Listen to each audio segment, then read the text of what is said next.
महाभारत का युद्ध समाप्त हो चुका था। युद्ध भूमि में चारों तरफ योद्धाओं के फटे वस्त्र, मुकुट टूटे हुए, शस्त्र टूटे हुए व रथों के चक्के आदि बिखरे पड़े थे और वायुमंडल में पसरी हुई थी घोर उदासी। गिद्ध, कुत्ते और सियार की डरावनी आवाज़ों के बीच निर्जन हो चुकी उस भूमि में द्वापर के सबसे महान योद्धा भीष्म पितामह तीरों पर पड़े सूर्य के उत्तरायण होने की प्रतीक्षा कर रहे थे।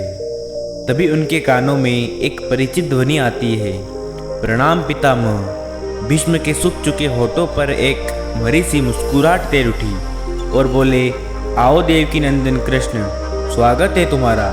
मैं बहुत देर से तुम्हारा ही इंतजार कर रहा था। कृष्ण बोले, क्या कहूँ पितामह, अब तो मैं यह भी नहीं पूछ सकता कि कैसे हैं आप। भीष्म पितामह चुप रहे और कुछ क्षण बाद बोले, कुछ पूछूं केशव, बड़े अच्छे समय से आए हो। संभवत मेरे शरीर छोड़ने से पूर्व मेरे अनेक भ्रम समाप्त हो जाएंगे। कृष्ण बोले, कहिए पितामह। भीष्म पितामह ने कहा, एक बात बताओ कृष्ण, तुम तो ईश्वर हो। कृष्ण ने बीच में टोका और कहा, नहीं पितामह, मैं तो आपका पुत्र हूँ, ईश्वर नहीं। भीष्म उस घोर पीड़ा में भी ठहाके लगाकर हंस पड़े और बोले, कृष्ण, मैं अपने जीवन का समय कभी आकलन नहीं कर पाया।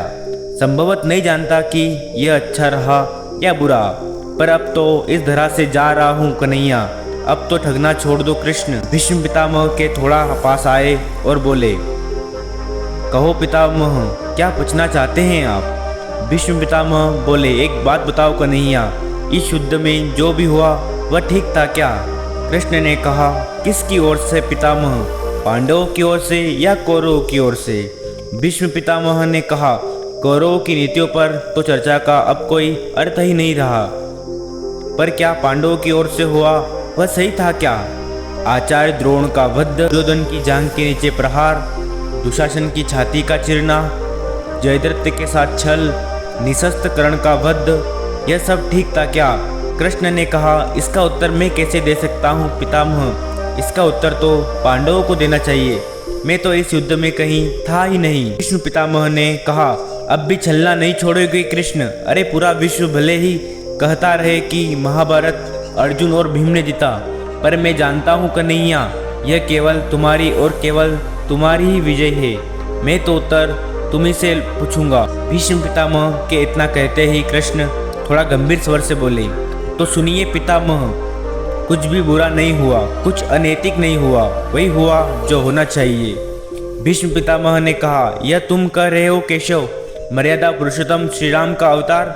कृष्ण कह रहा है, यह चल तो किसी भी युग में हमारे सनातन संस्कारों का अंग नहीं रहा, फिर यह उचित कैसे हुआ कृष्ण।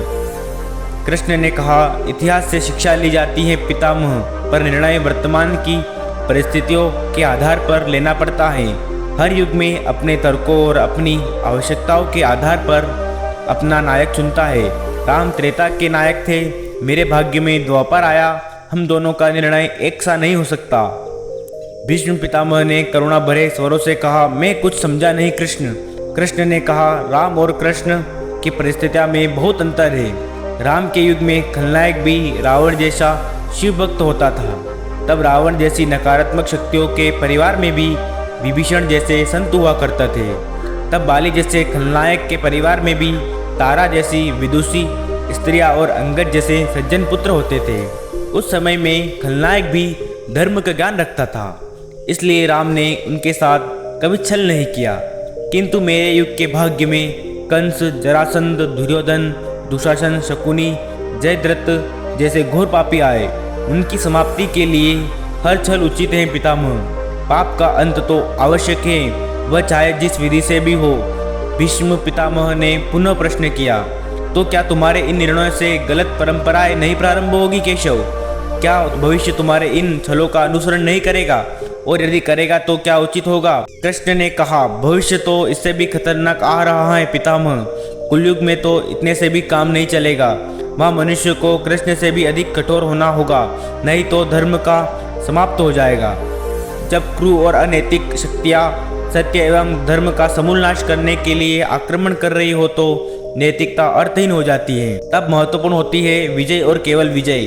भविष्य को ये सीखना होगा। भीष्म पितामह ने पूछा, क्या धर्म का नाश हो सकता है केशव? और यदि धर्म का नाश होना ही है तो क्या मनुष्य से रोका नहीं जा सकता? कृष्ण ने कहा, सब कुछ ईश्वर के भरोसे छोड़कर बैठना मूर्खता होती है। ईश्वर स्वयं कुछ नहीं कर सकता, केवल मार्गदर्शन करता है। सब कुछ मनुष्य को ही करना पड़ता है। आप तो मुझे भी ईश्वर कहते हैं ना, तो बताइए पितामह, मैंने सब कुछ इस युद्ध में कुछ किया है क्या? सब कुछ पांडवों को ही करना पड़ा ना पितामह। ईश्वर स्वयं कुछ नहीं करते, ईश्वर से राह दिखाते हैं। सब कुछ हमें ही करना पड़ता है तो, और ईश्वर के भरोसे हाथ पर हाथ रखकर बैठना तो मूर्खता है। कर्म तो सबको करना ही पड़ेगा। जय जय श्री कृष्णा।